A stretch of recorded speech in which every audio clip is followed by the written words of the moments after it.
messieurs, bonjour et bienvenue dans votre chronique du développement durable. Alors, au programme aujourd'hui, coup de projecteur sur les SEL, les systèmes d'échange locaux.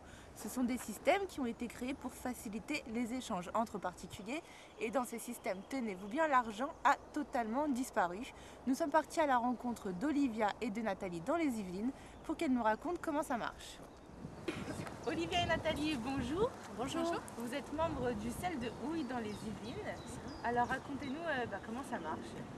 Écoutez, alors comme vous l'avez dit, les SEL en fait ça signifie système d'échange locaux. C'est un système qui est peu connu en France et pourtant qui est répandu sur tout le territoire et même un peu partout dans le monde.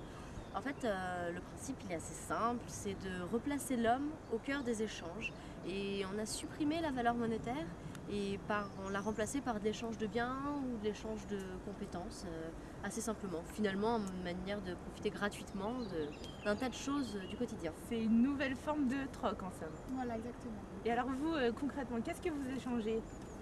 Alors donc concrètement, comme l'a dit Olivia, on échange un peu ses compétences. C'est-à-dire que moi, par exemple, j'adore le jardinage, elle adore le bricolage. Donc voilà, on fait un petit échange de services. Pendant qu'elle va réparer mes étagères, moi je fais un petit peu de jardinage dans son jardin. Je ramasse ses feuilles par exemple. et voilà, c'est très convivial. À la fin de la journée, on se retrouve, on boit du thé, on discute. C'est vraiment très, très sympathique. C'est vrai que c'est ce côté-là qui est sympa dans les SEL, c'est qu'on se rend compte qu'on n'est pas toujours amené à connaître ses voisins ou les personnes qui habitent dans la même ville que nous. Et moi, les SEL, c'est vrai que c'est quelque chose que j'ai beaucoup apprécié, c'est de rencontrer des gens qui habitent à côté de chez nous.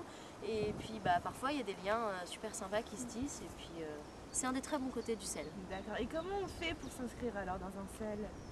Je sais pas, on pourrait peut-être prendre mon exemple. Moi, il y a 5 ans, j'étais partie en vacances en Ariège. J'y ai rencontré des personnes qui étaient membres d'un SEL, en fait, justement, et qui m'ont expliqué un peu le principe, et j'ai beaucoup apprécié. Du coup, en rentrant, je suis allée sur le site de celidaire.org, et puis je suis allée voir quel était le SEL le plus proche de chez moi, puisqu'on y trouve un annuaire de tous les SEL. D'ailleurs, j'invite vraiment tout le monde à aller sur ce site. Je pense qu'il y a 350 SEL en France environ. Chacun pourra trouver celui qui lui convient, qui se rapproche de chez lui. Et puis surtout, chacun a quelque chose à proposer. Donc c'est vraiment bénéfique pour tout le monde et il ne faut pas hésiter. D'accord. Et bien merci pour cette présentation d'une initiative citoyenne et solidaire. Il n'y a pas de quoi. Merci à vous. Pour ceux qui seraient intéressés, je redonne l'adresse du site celidaire.org, SELIDAIRE, et je vous invite à nous retrouver demain pour une nouvelle chronique du développement durable.